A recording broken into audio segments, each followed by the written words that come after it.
ఉండాలి ఇంత ఉంటుంది. అలా కాకుండా ఆల్రెడీ కట్టేసిన పెట్రోల్ బంక్ చేతికి ఇచ్చేసారు అనుకోండి, అదేమంటారు? కుంభకోణం అంటాం. ఎట్లా ఇచ్చారు ఇక్కడ అంతే కదా. ఇప్పుడు అండర్ కన్స్ట్రక్షన్ ఉన్న కాలేజీని ప్రైవేట్ వాళ్ళకి ఇచ్చేసారు అనుకోండి, అదేమవుతుంది? ప్రైవేట్ వాళ్ళకి ఈ ఖర్చు అంతా మిగిలిపోయినట్టే కదా. రెండవది, కేంద్రం ఇచ్చింది ఎవరికి? ప్రభుత్వానికి. ప్రభుత్వానికి ఇచ్చిన దాన్ని వాళ్ళు ఎట్లా తీసేసుకుంటారు? ఇందులో చిన్న లాజిక్ ఉంటుంది.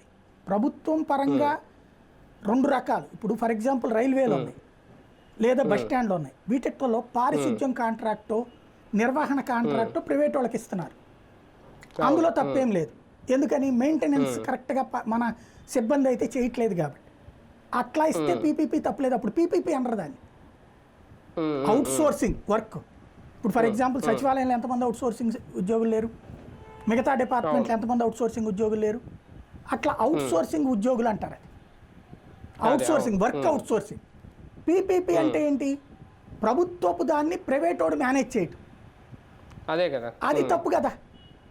అప్పుడు దానికి దాంట్లో చెప్పలేము. అంటే రేపు వీళ్ళ నిబంధన ఎట్టుంటుంది అంటే సీట్లన్నీ ప్రభుత్వం చేతిలోనే ఉండి